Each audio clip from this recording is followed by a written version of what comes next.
昨天啊，小马才提醒台湾的媒体 ，All publicity is good if it is intelligent。如果你是有智慧的宣传，那么所有的宣传才会都是好的。但是现在的状况是，台湾的媒体好像嫌得罪马来西亚还不够，现在连新加坡也一并得罪了。或许他们的初衷是要我们新马的朋友大家能够团结在一起，一起要求台湾媒体为你们的不实报道负上他们的责任，就是道歉。而根据我自己的观察，东森新闻所闹出的笑话实在太多了。他们除了对马来西亚和新加坡的情况做出了错误的报道以外，他们甚至在台湾东森新闻的直播当中当众示范要如何利用小叮当的这个如意门从新加坡穿越到吉隆坡，真的是让我们大开眼界。整整400公里的长征穿插跨越。小馬，坦白告訴你就算我係秋名山車神我都做唔到。你真的以為吉隆坡和新加坡在兩個壁嗎？加上現在的封關政策兩邊的國人都不能夠隨便到人家的地方。更好笑的是，東森新聞在被捉包出錯過後還想瞎掰，報道說是如果你開車到馬來西亞就會經過新加坡了。你真係呃我係3歲細路哥咩？甚至還要網友幫忙認一下路現在到哪裡了。明明他們就是把兩段在不同地方的影片連在一起，然後做了錯誤的報道，卻沒有勇氣承認。現在的台灣媒體真的讓我不敢恭維，所以我希望馬來西亞的媒體們，你們要爭氣一點，千萬不要像他們一樣。最後呢，要給大家推薦一位小哥因為他對於李醫生的指責，說我們馬來西亞人很丟臉這個事呢，一直耿耿於懷。所以我們來聽一下他到底怎麼說。最後呢，也要告訴大家，李醫生說他就回復了貼文，認為他在節目中所說到口罩無用論政策其實不是針對任何的國家。他也補充，馬來西亞的防疫根本沒有任何的問題，所以他非常抱歉造成了誤會。那麼小馬想問 VS， 你和大家能夠接受李醫生的道歉嗎？歡迎大家來留言，我們有請 VS。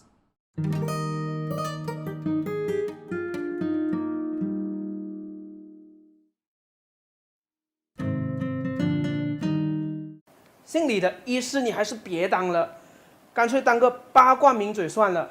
向来喜欢炒作以美国民主主义为精神支柱的台湾媒体呢，特别是在最近口称专业的时政类、医学甚至等节目呢，出言不逊，乱说一通，真是让人气愤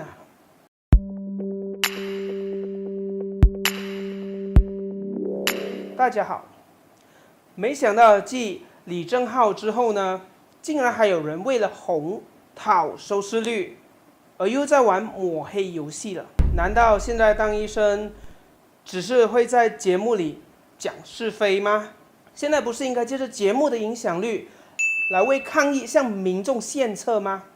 对，我说的又是另一位姓李的，带领一众人士起哄的医生李医师，和李正浩一样，这影片呢在面子书是被广传了。先说明我不是说各个姓李的都是喜欢造谣搬弄是非的，而是在 TVBS 里的战情是开大嘴巴羞辱我国的医护，甚至对政府在抗疫方面做出不实的指控。故事的开始从节目的开球点开始说，主持人正在讨论着马来西亚的行动管制令，从本月的3月18日到4月的14日，讨论了大马管制令的规定后呢，主持人就出示了一则大马的新闻报道，标题是写着马来西亚已经确诊超过3000例 ，WHO 4月中达高峰。这时主持人就点名了在场的一名李医师，表示马来西亚是很热的国家。他就问李医师我们现在都期望天一热搞不好跟 SARS 一样就好了，怎么还这么严重呢？针对主持人的问题，李医师是表示很热的地方的确是比较容易控制疫情，但不代表没有疫情。李医师说，他曾经看过一篇文章，文章的内容呢证实了热带地区流感盛行率比起温带地区相对的来得低。你还控制不了它，有一点丢脸。还不止这点呢，他还在节目里发挥了看图造句的技能呢。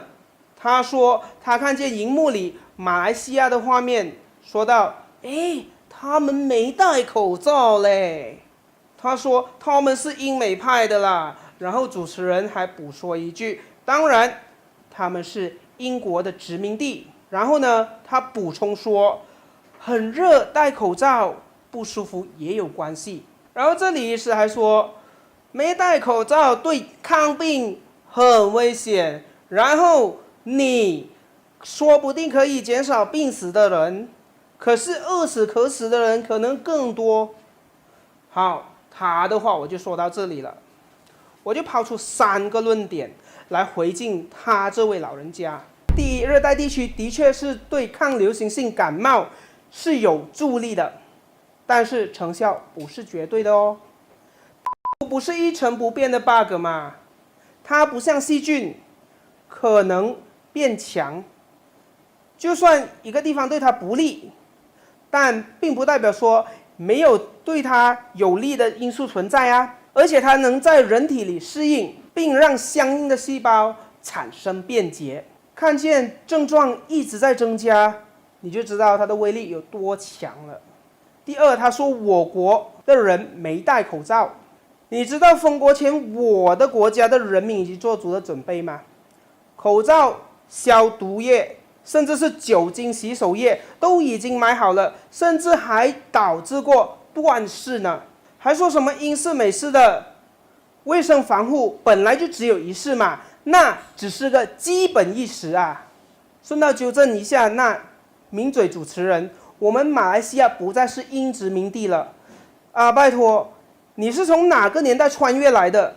还是你刚从1910年睡醒呢？忘了时间？现在是2020了，马来西亚已经独立了62年，要迈入63年了。拜托你醒醒吧！回到正题，第三，他说我的国家或许能减少病死的人，但是饿死渴死的人可能比病死的还多。我们或许不像台湾那样先进发达，人人用钱如刷黑金卡啦，但是我们还能够出去买粮食的。政府还怕打工仔没粮出，不让老板炒鱿鱼或不出粮，同时又怕老板太辛苦，与他们分担出粮的成本。中低收入者还得到了政府的补贴呢。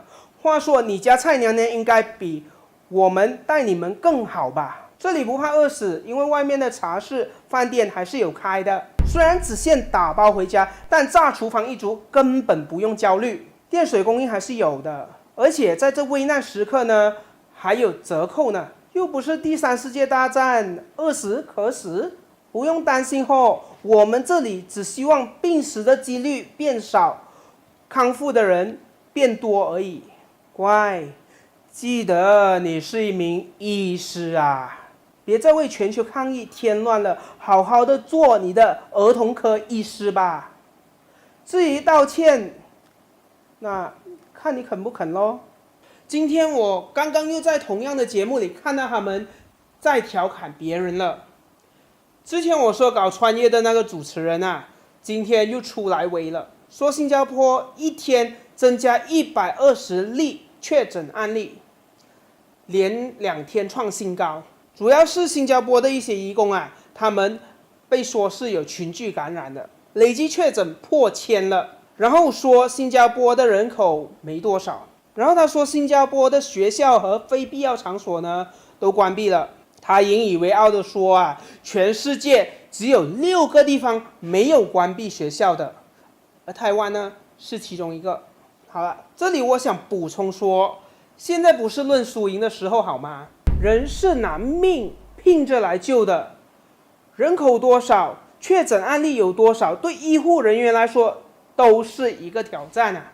你这样来做比较有什么意义呢？说到关闭学校是避免人群感染的重要措施之一，你的小岛能在学校上课，真的就那么值得被夸耀吗？我觉得没这个必要。你这样来调侃其他国家，是一个没营养的举动。这名嘴也不过是奉承拍马屁的家伙而已。原本我只想劝告一位医师就收对了，可是呢，我看这名名嘴主持人的嘴巴也是差不多程度的，所以呢，他今后会怎样，大家就拭目以待吧。今天就这么多，拜拜。